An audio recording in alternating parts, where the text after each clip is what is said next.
Ok, shalom à tous, on commence. On continue le shiur par rapport à la compréhension de la fête de Rosh Hashanah. Un des mots en ivrite pour dire fête, c'est le mot chag. Chag. Chag, ça veut dire fête. Maintenant, chag, ça veut dire fête, et ça concerne toutes les fêtes. La Torah, elle apprend que le mot chag, ça concerne la fête de Sukkot.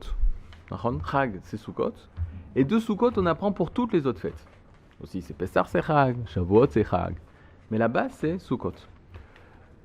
Le mot qui a été donné par la Torah pour toutes les fêtes, et c'est pas un enseignement de Sukkot qu'on apprend pour Pessah, Shavuot, c'est le deuxième mot en ivrite qu'on dit pour dire le mot fête, c'est le mot Moed. Quand on fait le Kiddush, le Shabbat, à Yom Tov, on dit les Moadé, les Moadé. Voici les Moadim. Moadim, c'est les fêtes. Et ça concerne tous. Pessah, Shavuot, Sukkot, c'est des Moadim. Même Rosh Hashanah. La question, c'est de savoir que veut dire le mot Moed selon sa racine. Le mot Moed, quand vous allez être en Israël, Bezrat Hashem, vous allez à l'université, vous allez faire des examens, et il y a la première session. Ok ? Et il y a la deuxième session. La première session, ça se dit Moed Aleph. Moed Aleph. Session Aleph. La deuxième session, qu'on appelle en français rattrapage ou septembre, je sais pas quoi, c'est Moed Bet, la session Bet. Tu as le Moed Aleph, Moed Bet. En Israël, à l'université, tu as le droit de passer 2 examens, 2 fois, indépendamment des notes. Par exemple, c'est noté sur 100. Si tu as 98, tu voulais avoir 100, tu refais Moed Bet. Tu fais un deuxième examen. D'accord ? Il prendra la meilleure note. Non, il prendra pas la meilleure note, il prendra la deuxième note. Et à fait, pourquoi je vous dis tout ça ? Parce qu'un Israélien moyen, parce qu'il parle l'ivrite, Ethan, il sait que Moed, ça veut dire rencontre. Bien fait. Moed, ça veut dire une rencontre, un rendez-vous. Un rendez-vous, plus exactement, rendez-vous. Bien fait. Où est-ce qu'on a vu ce mot Moed dans la Torah, mis à part les Moadim ? Ohel Moed. Le Ohel Moed. C'est quoi le Ohel Moed ? Une tente de rencontre. Bien fait. Moi, quand j'étais petit, je l'ai appris par cœur. Ohel Moed, c'est le Mishkan. Dans le Mishkan, dans le tabernacle. Il y avait le Ohel Moed. C'est quoi le Ohel Moed ? C'est la tente d'assignation. Quand j'étais petit, assignation, je l'ai appris comme ça. Assignation, et voilà. Ohel Moed, c'est la tente d'assignation. C'est là où il y a l'arche sainte. C'est là où il y a l'étape de la loi, dans l'arche. C'est là où Moshe Rabbeinu, il rentre avec Aaron. Ça, c'est Ohel Moed. Qu'est-ce que ça veut dire assignation ? On t'assigne, on te convoque. La tente de convocation, la tente du rendez-vous, de la rencontre entre nous et Akadosh Baruch Hu. Ça, c'est le Ohel Moed. Ça marche ? Donc, Moed, c'est une rencontre. Donc, on reprend par rapport à ce qu'on avait dit dans les cours précédents. Chaque fête, c'est un rendez-vous. Chaque fête, c'est une rencontre. Maintenant, il faut te préparer à la rencontre. Si tu dois rencontrer un entraîneur de foot pour qu'il te prenne dans son équipe, de quelle manière tu vas t'habiller ? En tenue de foot. Il va demander peut-être de faire des exercices, il va demander peut-être de faire des tests, etc. Si tu dois rencontrer le patron de Intel pour pouvoir qu'il t'engage, de quelle manière tu vas t'habiller ? Costume, costard. En Israël, non, mais t-shirt propre, un pantalon propre, des baskets propres, etc. C'est parce que si tu viens avec le costard, il va se sentir gêné, le directeur d'Intel, parce que lui-même, il n'a pas de costume, costard, etc. Tu comprends ? Donc c'est le problème. À Paris, ils ont invité celui qui a inventé Waze, l'inventeur de Waze. Je te racontais déjà ? Il a invité à Paris une grande soirée, l'économie israélienne, le génie israélien, les startups en Israël, etc. Ils ont inventé le directeur de Waze. En France, tous les juifs, ils étaient costume, cravate, directeur d'entreprise, costume, cravate. Lui, il arrive, short, bermuda, polo, sandales, shoresh israélienne. Il est arrivé comme ça, les gens, ils l'ont vu. Mais qui c'est lui ? Qu'est-ce qu'il fait lui ? Mais c'est lui qui a inventé Waze. Ish Pachout, un homme simple. Maintenant, si tu dois rencontrer le roi, là, Zénachon, de quelle manière tu dois t'habiller si tu dois rencontrer le roi ? Alors, tu te fais le plus beau possible. Si tu vas te marier, de quelle manière tu vas t'habiller ? Tu vas te marier comme un khatan. Là, peut-être tu mettras un costume cravate. Et donc, tout le temps, lorsqu'on a un rendez-vous, la question, c'est de savoir quelle est la nature de ce rendez-vous. En fonction de ça, je vais me préparer. Chaque fête, c'est un rendez-vous différent. Chaque moed, c'est un rendez-vous différent. Avec qui ? Avec Hachem. Chaque fête, c'est des dévoilements différents d'Hachem. Et je dois le rencontrer de cette manière. Et à Rosh Hashanah, on s'était posé la question, de quelle manière je dois rencontrer Akadosh Baruch Hu? De quelle manière je dois me présenter à Akadosh Baruch Hu? Alors pour savoir ça, on a remonté dans le temps. Et il faut savoir, que s'est-il passé le premier Rosh Hashanah de l'histoire? C'est ça qu'il faut savoir. À chaque fois que tu veux connaître la particularité de ce jour, tu essayes de savoir, dans l'histoire, qu'est-ce qui s'est passé ce jour-là. Par exemple, quand le Rabbi Lubavitch est niftar, parce qu'il est niftar, c'est le 3 Tammuz. Le 3 Tammuz, Gimel Tammuz. Mon grand-père aussi, Zichrono Livracha, il est niftar le Gimel Tammuz. Et ils ont essayé de chercher qu'est-ce qui s'est passé dans l'histoire du Ham Israël, le Gimel Tammuz. Ils ont trouvé, c'est la guerre de Yoshua, où le soleil il est resté, il ne s'est pas couché, pour qu'il puisse finir la guerre. Ok, donc c'est un jour spécial, très bien. Pourquoi c'est important ça? C'est important parce qu'ils avaient compris le secret du temps. Le secret du temps, c'est que chaque jour il a une particularité. Tout à l'heure vous ferez un travail, pas tout dans vos temps libres, vous prenez votre date d'anniversaire, Barour, que c'est la date hébraïque, en fonction de ce jour-là, peut-être il y a quelque chose qui s'est passé. Il y a un Rav qui est né, il y a un Rav qui est niftar, il y a quelque chose dans l'histoire du Ham Israël qui s'est passé. Et ça veut dire que vous êtes influencé par ça. Parce que vous êtes né cette date, c'est pas par hasard, il n'y a rien qui est au hasard. Ok? Il n'y a pas un calendrier où il y a tout genre... Tous les, non, il y a tout, calendrier où il y a tout, ils n'ont pas fait, mais ça peut être pas mal. Mais il y a un calendrier où il y a par exemple la Iloula et la naissance des tzadikim et des grands rabbanim. Donc déjà, ça peut t'aider. Non, pourquoi je vous dis tout ça? Parce que si tu récupères le premier jour, le premier Rosh Hashanah de l'histoire, tu sais ce qui s'est passé à ce Rosh Hashanah, donc tu sais ce qui se passe chaque Rosh Hashanah. Et on est arrivé ici. Alors prenez le Makor du Ran. On reprend le premier Rosh Hashanah. On est dans la première grande ligne. Détania, la première grande ligne, vous voyez? Détania. C'est ici. Là, regarde. Détania, vous l'avez tous? Voilà, super. La première grande ligne du numéro 2 là. Youssef, tu l'as? Youssef? Non. Encore une page? Non, la page en arrière. En arrière. Voilà, dans celle-là. Où tu as mis le doigt, mais la première grande ligne. Il y a marqué Ha Détania. Dan, tu l'as? Voilà, là. Et là, ici. Ha Détania. Ha Détania Begmara, ce qui a été enseigné dans la Gemara. Des Rabbi Eliezer Omer Betishre Nivra Olam. Rabbi Eliezer dit que le monde a été créé le mois de Tishrei, c'est-à-dire il fait référence à Rosh Hashanah. Rosh Hashanah, c'est la création du monde. Al-Gmar Briato, Ka'amrinan. En fait, il parle de la création du monde lorsque le monde a été fini. De Adam Arishon, Shebo Nigmar Haolam Nivra Beyom Shishi. Parce que Adam Arishon, il a été créé le 6e jour. Et une Gemara dit que le monde a été créé le 25 Elul. Rabbi Eliezer dit que le monde a été créé le 1er Tishrei. Comment tu peux expliquer ça? La réponse est que le 25 Elul, c'est le premier jour de la création. Le 26 Elul, c'est le 2e jour de la création. Et le 29 Elul, c'est le 5e jour de la création. Et de 29, on passe au nouveau mois. 29 Elul, on passe au nouveau mois. C'est quoi le mois qui suit Elul? Tishrei. Le premier Tishrei, qui est le jour de Rosh Hashanah, a été créé l'homme. C'est le 6e jour de la création. Donc, qu'est-ce qu'il est en train de nous dire? Il est en train de nous dire que chaque Rosh Hashanah, il y a une recréation de l'homme. Ça marche? Et il va nous donner les détails de cette journée-là. On sait que la nuit, ce n'est pas un moment pour faire des actions. Soit on étudie la Torah, soit on dort. Soit on va dormir, on fait des rêves, on rêve, c'est aussi Torah. Ou soit on étudie la Torah. Le jour, c'est la journée des actions. Lorsqu'on parle du vendredi de la création, le vendredi soir, il y a un qui s'est passé. Le jeudi soir, parce qu'on commence Vayerev et Yivoker, on commence de la nuit. Le jeudi soir, rien ne s'est passé. Akadosh Baruch Hu a commencé à créer la création de l'homme à partir du vendredi matin.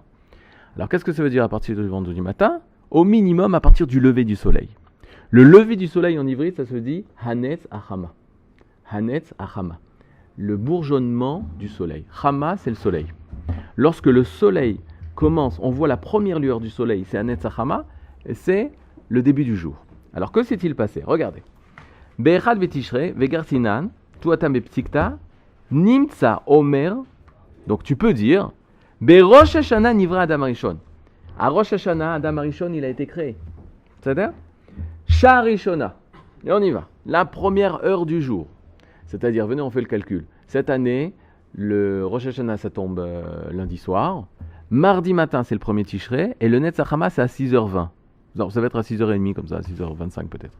C'est-à-dire donc, à 6h25, Akadosh Baruch Hu va renouveler son action qu'il a fait le premier Rosh Hashanah de l'histoire. C'est quoi? Shah Rishona, la première heure de la journée, Alaba Marshava. Il a pensé à créer l'homme. Shniya, Nityaes, Immalaché Asharet. La deuxième heure, il va prendre conseil avec les anges. Est-ce que cela vaut la peine de créer l'homme? Maintenant, traduis ça par rapport à toi. Est-ce que ça vaut la peine de te créer? Et il se repose la question, est-ce que ça vaut la peine de te créer? Et il y a des personnes qui peuvent rester en train de dormir. Si tu sais qu'à ce moment-là, il est en train de prendre conseil auprès des anges, est-ce que je vais créer Shimon de nouveau? Est-ce que je vais recréer Yosef de nouveau? Est-ce que c'est Kedaï, c'est valable de créer de nouveau Reuven? La troisième heure, Bishlosha, Kines Afaro. Kines Afaro, c'est il a rassemblé la terre, la poussière, la terre, de manière à pouvoir créer le corps de l'homme. Barevi Gebalo. La quatrième heure, il a mélangé la matière de façon à faire une matière pour créer le corps. C'est-à-dire Gebalo, c'est comme on fait une pâte. Bachamishit, Bahé, regardez comment c'est marqué, c'est Bahé. En fait, c'est la cinquième heure. He, c'est la valeur numérique 5. Rikmo, c'est quoi? Il a tracé les traits de ses membres. Vav, Bashishit, la sixième heure, Asa Ogolem. Il l'a fait comme une matière. Pourquoi j'arrive pas? Golem, c'est un monstre, c'est vrai, mais c'est un. D'accord, un homme de terre. Un homme de terre. On dit que le Maharal de Prague, il a formé un golem. Le Maharal de Prague, pour défendre les Juifs de Prague, il a créé un golem. Bon, ça nous intéresse ou ça nous intéresse pas, c'est très intéressant puisque le Maharal de Prague, il a écrit plein de livres, il n'a plus jamais parlé de son golem. Mais d'après ce qu'on raconte, c'est ça. Golem, c'est quoi? C'est un homme sans âme. C'est un homme sans âme, mais qui est que de matière et qui agit, qui marche. Bezaïn, Zaïn, c'est valeur numérique 7. Donc on parle de la septième heure. Zarak Boneshama. On lui a insufflé l'âme. Et là, on fait une différence entre toutes les autres créatures qui ont été créées par la parole d'Hachem. Vayomer Elohim Iyor. Elohim a dit que la lumière soit. Vahiyor, la lumière fut. La seule créature que sa vie a été créée par le souffle divin, c'est l'homme. De quel homme on parle? Adam. De quel homme Adam, il était... C'est une question qui fait toujours peur. C'est un juif? Non, c'est le premier homme. Donc tous les hommes, ils ont été créés avec le souffle divin. Maintenant, il y a une partie de l'humanité qui a décidé de faire du mal avec ce souffle divin. C'est-à-dire, ça c'est la suite de l'histoire. Ils ont perdu l'image divine. Ils sont comportés, vous avez appris, ils ont fait le meurtre, la débauche, l'idolâtrie. C'est-à-dire, ils ont commencé à perdre justement cette image divine. Mais tout le monde a été créé avec le souffle divin. La Torah nous dit de quelle manière l'homme a été créé. Vaïpar, Be'apav, Nishmatraim. On lui a insufflé dans ses narines un souffle divin. Hachem, il a insufflé. Le Sfat Emet, un grand chassid, il y a plus de 100 ans, il dit, c'est exactement ce qu'on fait au Rosh Hashanah. On insuffle de nouveau un souffle divin. Pas nous, Hachem. De quelle manière? Hachem sonne du chauffard. Et parce que lui sonne du chauffard, nous on sonne du chauffard. Et en sonnant du chauffard, on insuffle, Akadosh Baruch Hu insuffle en nous une nouvelle vie. Il nous crée de nouveau. Et ça se passe à chaque Rosh Hashanah. Imagine que tu ne te rappelles pas le jour de ton anniversaire. Ben Rosh Hashanah, c'est ton anniversaire. Pourquoi? Parce qu'à chaque Rosh Hashanah, tu renais. Ken. Pourquoi alors on fait chauffard avec un... Non, fais un, le premier. Le deuxième jour, tu dis encore? Non, allez, c'est quoi? Les 6 jours, c'est pour s'entraîner. C'est une préparation. C'est Réchou, ça s'appelle. Bah, on peut pas préparer notre truc. Bien sûr. Ta mère, pendant 9 mois, t'as préparé. C'est les mêmes actes. Pendant 9 mois, t'as préparé. Non, c'est une préparation. C'est-à-dire, c'est comme si, par exemple, tu sais quoi? C'est comme tu commences avec ça, tu commences à être prêt à changer. Si t'as pas une préparation, c'est comme l'entraînement et la finale. L'entraînement et la finale. L'entraînement, il a aucune valeur? Ben, il a une valeur. Mais tu fais les mêmes actes. Oui, mais je serai prêt lorsque viendra le jour J. Et là, c'est ce qui se passe. Rosh Hashanah, c'est le jour J. C'est vrai que si tu arrives, hé, lève-toi, lève-toi. Lève-toi, vite, vite. C'est Rosh Hashanah aujourd'hui. On va sonner du chauffard. Quoi, truc, t'entends tout. Ça va pas marcher. Si pendant tous les jours, tu t'es levé à la tefila, tu t'es levé au silchot, tu as entendu le chauffard, tu t'étudies la Torah, tu te prépares à cette rencontre-là, tu l'as réussi. Un mariage, ça se prépare. Tu peux pas commencer à arriver, on te donne un costume, une cravate, tiens, mets ça, tais-toi, le rabbin il va te dire répéter les phrases, t'inquiète pas, vas-y, elle est là, tu lui mets une bague. Quoi, mais c'est qui c'est? T'inquiète pas, fais-moi confiance. Ça marche pas comme ça. Tu peux pas faire ça. Tu te prépares. Toute action, tout grand projet qu'on a dans notre vie, s'il n'y a pas de préparation, ça marche pas. C'est-à-dire, et c'est ce qui va se passer. Le jour de Rosh Hashanah, pendant un mois, on va se préparer. Caniré que les Ashkenazim sont plus rapides que les autres, ils prennent 2 semaines. Mais le chauffard, ils le prennent depuis le début. Chauffard, ils font pendant un mois aussi. Mais les slichot, ils font un peu avant. Quand on le chauffard avant, comme on n'a pas le droit de tirer profit d'argent pendant les fêtes, ils sonnent avant. Ils sont payés sur ça.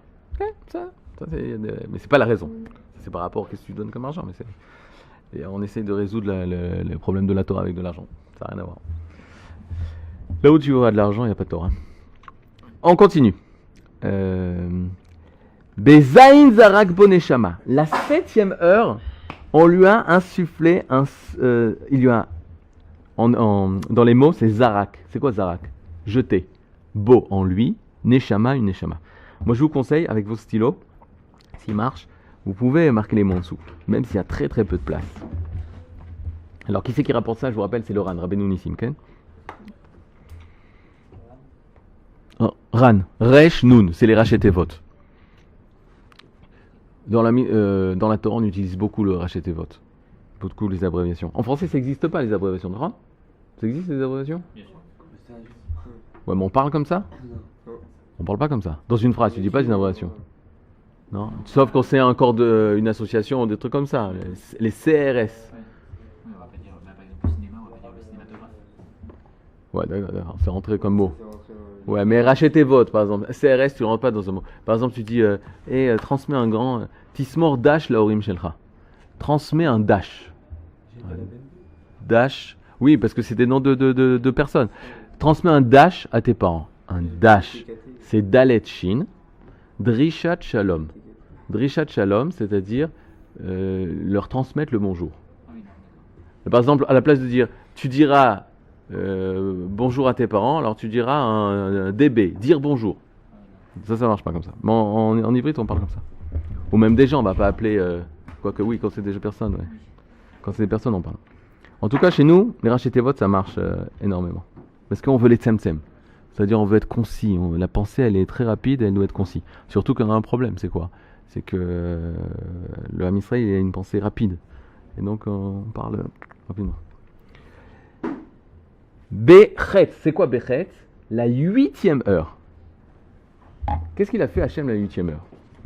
Irniso le Gan Eden. Il a introduit au Gan Eden. Il était où? Dans le monde des Neshamot. Au-dessus du Gan Eden.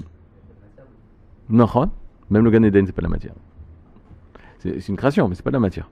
C'est-à-dire, mes grands-parents, ils sont au Gan Eden. Ma mère, elle est au Gan Eden. Ça, c'est pas de la matière. Ken.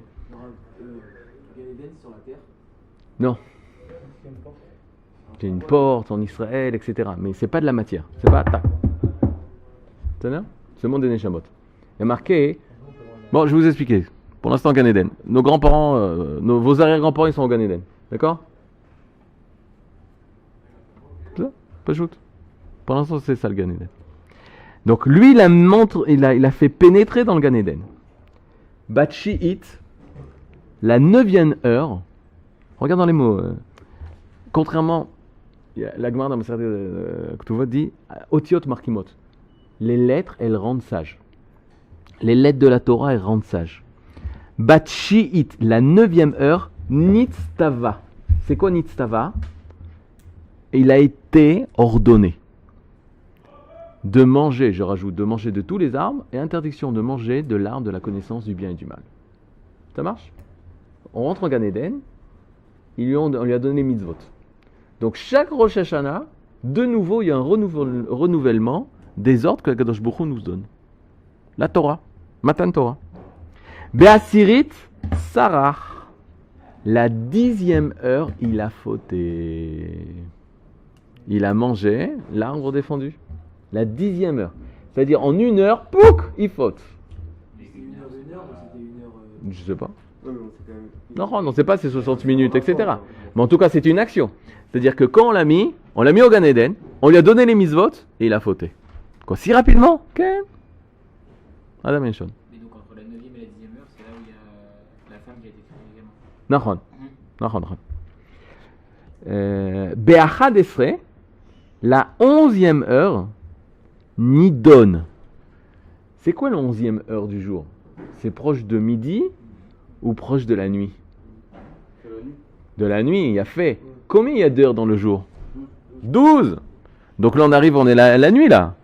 11e heure, ça veut dire c'est 2 heures. Quand 11e, il est 10 heures. Dans 2 heures, c'est la nuit là. Donc c'est très tard. Quel jour on est? Vendredi.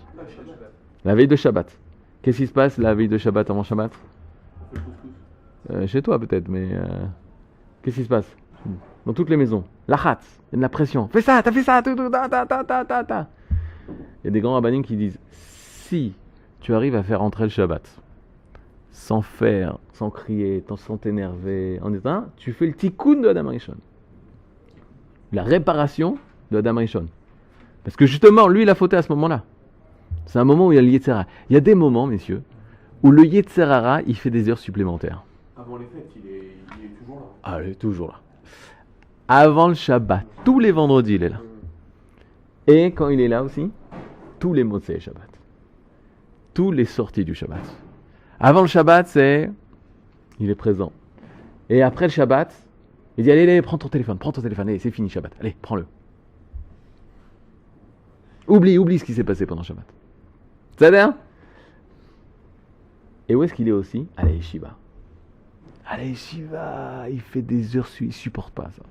Il fait des heures supplémentaires. Il dit, quoi, il veut tuer la Torah? Non, on va tout faire pour m'empêcher.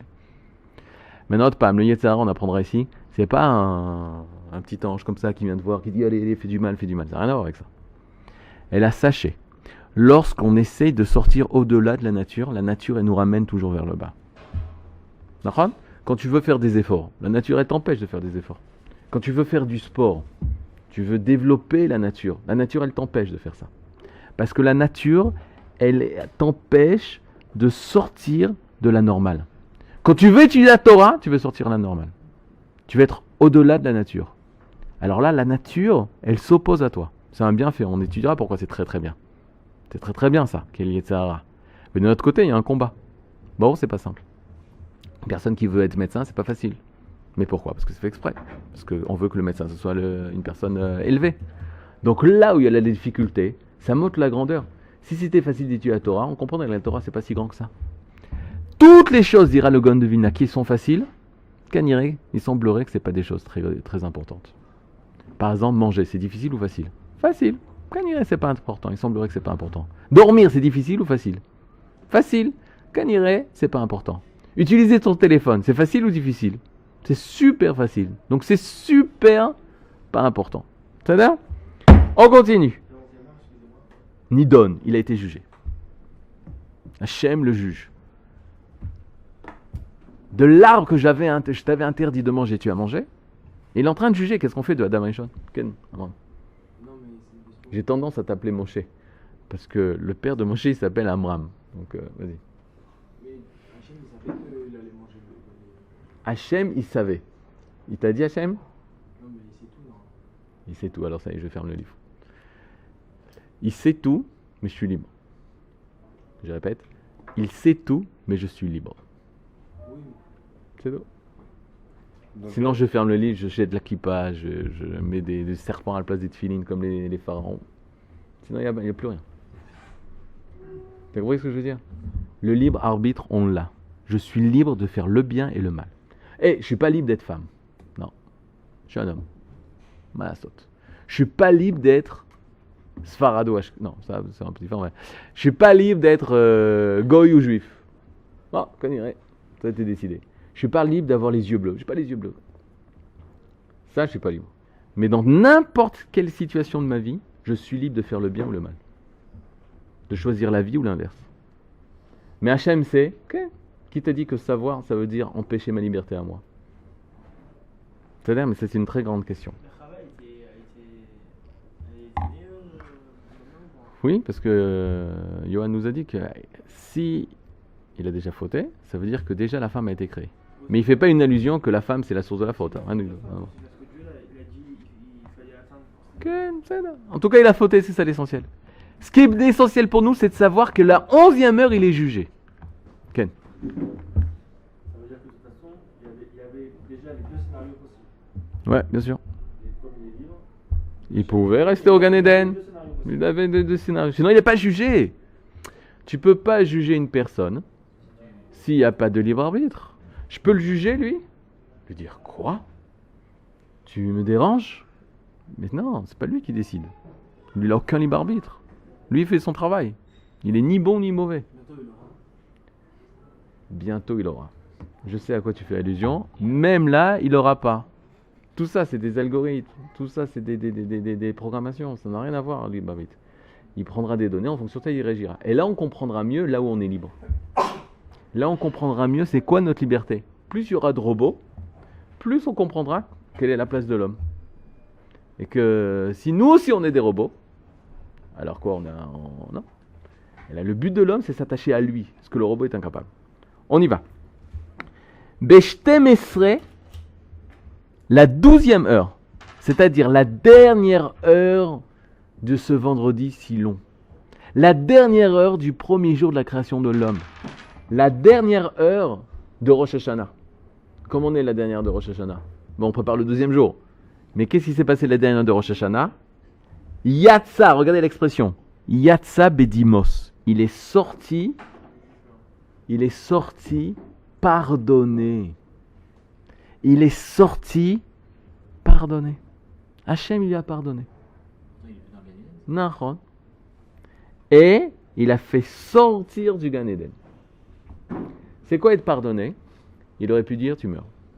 C'est fini. Non. Il est sorti, ok, méritant. C'est quoi méritant? On te donne la possibilité de réparer. Waouh! Si on me donne la possibilité de réparer, c'est-à-dire qu'on me veut. Il y a pire que ça. Il y a je veux plus te parler.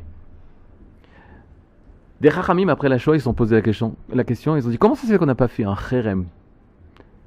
Un Cherem, c'est excommunier, mais un Cherem, c'est faire un interdit sur l'Allemagne. Marchémo, ceux qui ont participé. Comme on a fait en Espagne. En Espagne, vous savez, qu'on a fait un Cherem. En 1492, lorsqu'il y a eu l'expulsion des Juifs d'Espagne, les grands sages ont décidé de ne plus remettre les pieds en Espagne pendant 500 ans. Et c'est ce qui s'est passé. 1492 plus 500, combien ça fait? 1992. En 1992, on commençait à revenir des Juifs, à faire des cédères de Pessah en Espagne. Mais on n'avait pas le droit de mettre les pieds en Espagne. Une fois, j'ai dit ça à un élève. Parce que quelqu'un de sa famille est allé à Madrid pour faire dentaire, etc., etc. J'ai dit, mais on n'a pas le droit de mettre les pieds en Espagne. Les Chachamim, depuis l'Inquisition, ils ont fait un Cherem. Alors, il dit, quoi? Je savais pas, tout ça, c'est un saut. 500 ans. Depuis 1992, on a le droit de retourner. Ça veut pas dire que c'est bien de retourner, hein. Mais on a le droit de retourner. Ok. On a le droit de retourner pour le commerce, mais pas s'installer en Égypte. Et pour rejoindre les vacances. C'est ce que je te dis. Si c'est en temps court, tu as le droit. Il ne faut pas s'installer là-bas. Mais on étudiera, ça dépend où tu habites. Si tu habites en France, peut-être. Mais si tu habites à Israël, le Rambam, il interdit, d'après la Gemara de Bava Batra, de quitter Eretz Israël. C'est la raison pour laquelle le Rabbi Lubavitch n'est pas monté en Israël. Il dit, si je vais en Israël, je ne peux pas sortir. Donc je ne rentre pas. C'est-à-dire, une personne, elle peut décider de rester au Guéinam. Mais quand tu es au Gan Eden, tu n'as pas le droit d'y sortir. Gan Eden, c'est Israël. En dehors d'Israël, c'est pas le Gan Eden. Tu peux décider de rester au Guéinam. Personne ne t'oblige à dire je vais être au Gan Eden. Mais bon, il n'y a rien de plus naturel qu'être au Gan Eden. Mais quand tu as encore du travail à faire au Guéinam, comme le Rabbi Lubavitch, lui il a dit je rentre pas au Gan Eden. Parce que si je rentre au Gan Eden, je ne pourrai plus en sortir. Et les Juifs qui sont au Guéinam, ils vont être perdus. Donc il sentait une mission d'éclairer la partie obscure de l'humanité. Quelle est la question? Mais le Sinaï, c'est une marloquette de Rishonim. Rabbi Yehuda Levi dit que oui, il y en a qui disent que non. Pourquoi tu vas aller au Sinaï? On y va. c'est l'Égypte maintenant. Ken, c'est politique. Amarlo Akadosh Baruch Hu. Maintenant, Akadosh Baruch Hu, il lui dit à Adam Arishon que tu sois sorti. Comment on dit Zakai? Zakai, comment tu dis Zakai? C'est l'inverse de Chayav. Coupable, c'est Chayav. L'inverse de coupable, innocent. Yatsa Bedimos, il est sorti innocent. Ça veut dire innocent, c'est-à-dire pardonné.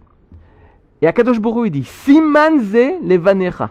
C'est un signe, un bon signe pour ta descendance. Keshem shamadta lefanai bedin beyomze. De la même façon que ce jour-là, t'es sorti pardonné. Car, de la même façon, Atidim banecha, tes enfants dans le futur, ils seront liot omdim lefanai beidin beyomze. Ce jour-là, chaque année, ils se tiendront devant moi en jugement. Comme toi, t'as été jugé, ta descendance va être jugée chaque Rosh Hashanah.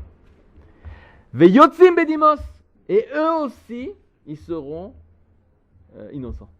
Je les jugerai et je le rendrai innocent. Et tout ça quand? Le mois de Tishri et le premier jour, c'est Rosh Hashanah.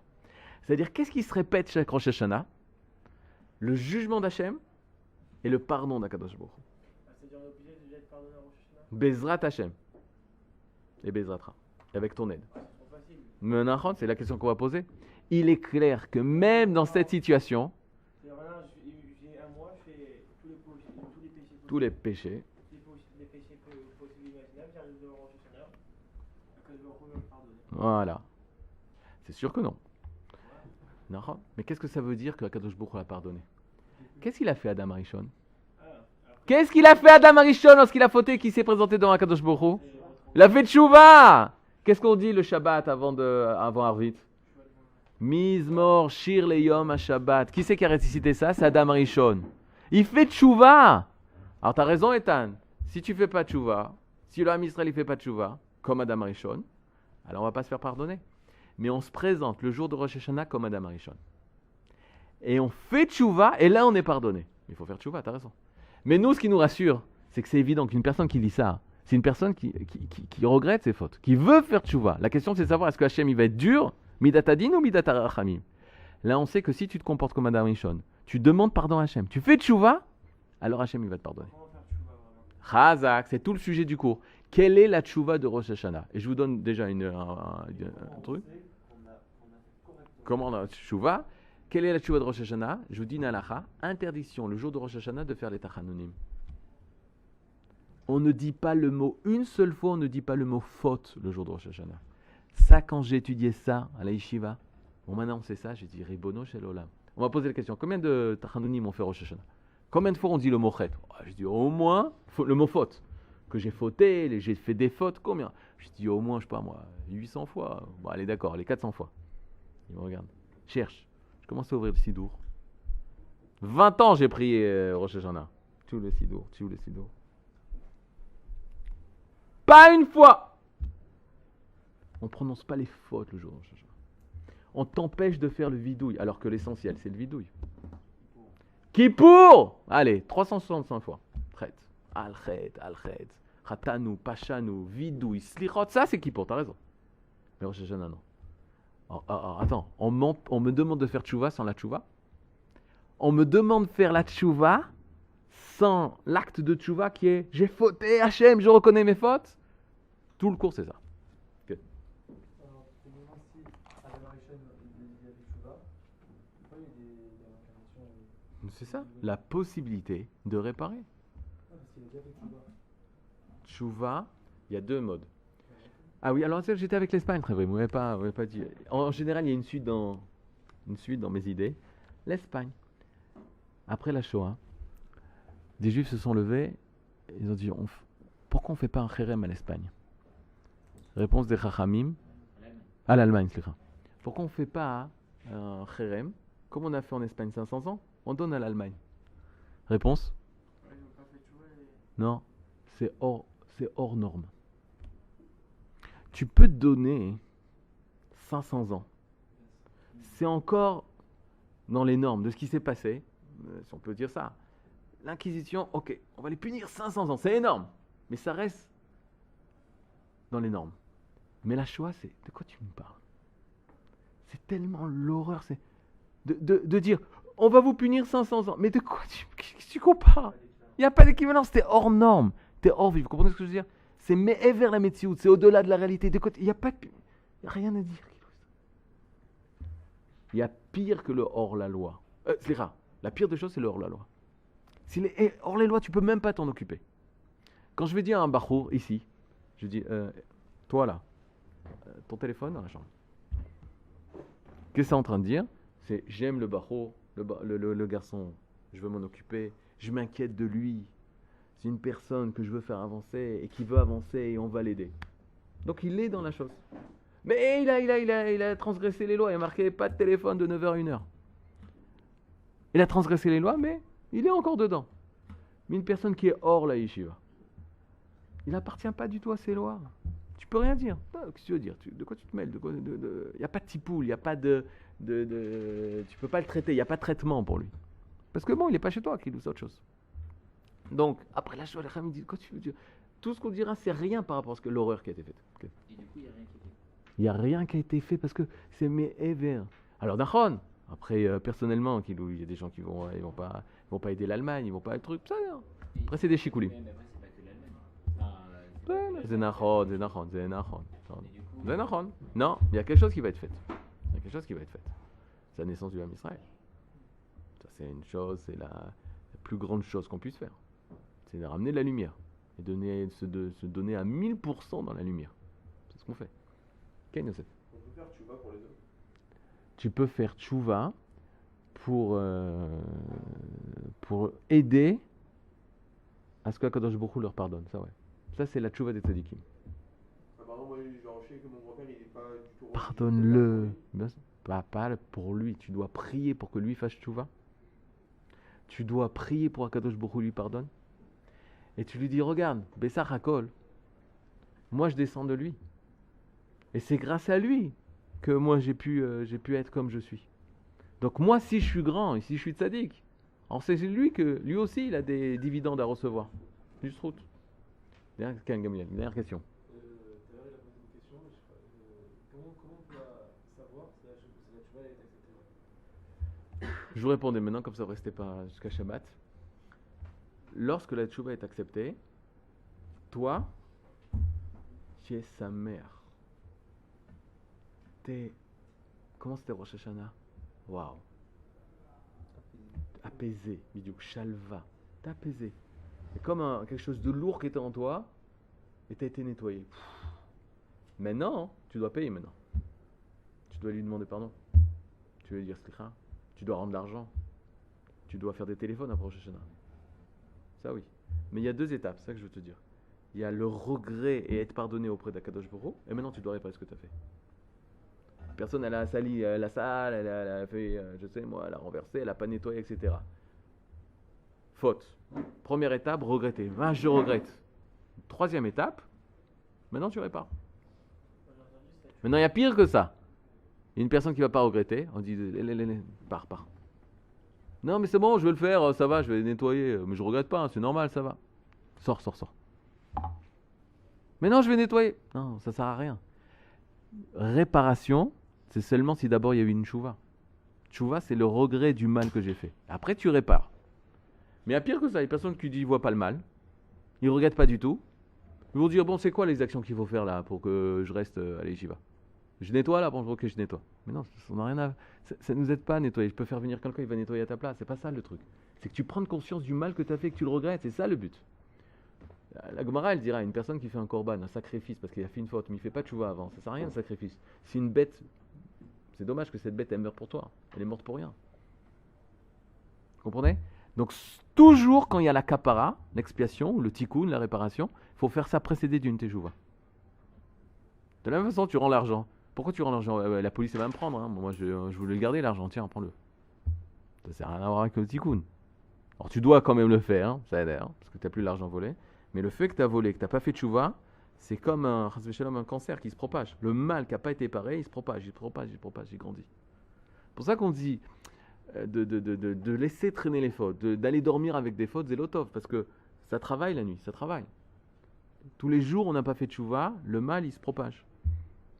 C'est pour ça qu'il y a un travail à faire dans l'intérieur, de façon à nettoyer tout ce mal. Boker Tov.